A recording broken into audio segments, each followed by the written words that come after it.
All right, so my final topic this evening is about the economic environment of Hong Kong.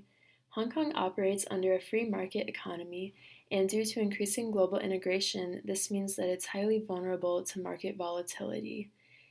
For instance, the 2008 global financial crisis greatly affected Hong Kong. However, it's made a strong comeback from that. So there are 3.926 million people in the labor force of Hong Kong, and they share a GDP per capita of 56,900 US dollars. This is the eighth highest GDP in the world, which means that the people of Hong Kong are living quite comfortably and probably have a higher disposable income to purchase goods from, whatever this American company may be selling or providing.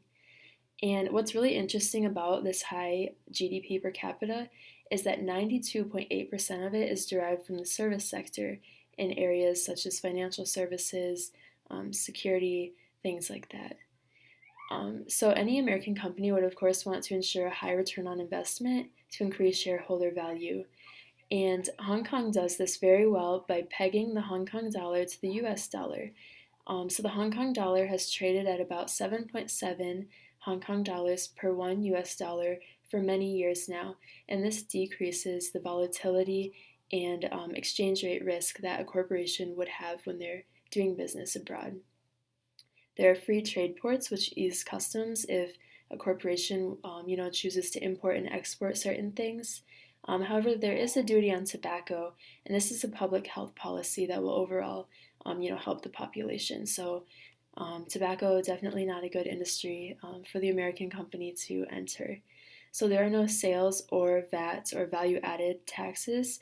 Also, no taxes on dividends, which is another great way to increase shareholder value and overall profits. The main trade partners of Hong Kong are China, Japan, Singapore, the United States, and South Korea, in that order. And there are no quotas or dumping policies, which means there's overall low government intervention. And as I mentioned earlier, Hong Kong and some other East Asian nations may have stalled efforts on corruption and things like that, but the low government intervention, it's helpful. It may create unfair trade practices, but it's good for competitive business. So the infrastructure is very advanced in Hong Kong. There are two airports, nine heliports, and even more seaports, and this is pretty major for such a tiny nation. And as I mentioned earlier, they are free from internet security laws, and 85% of the population has access to unfiltered information. So this means if the American company wants to do business online, the majority of the population will have access to it.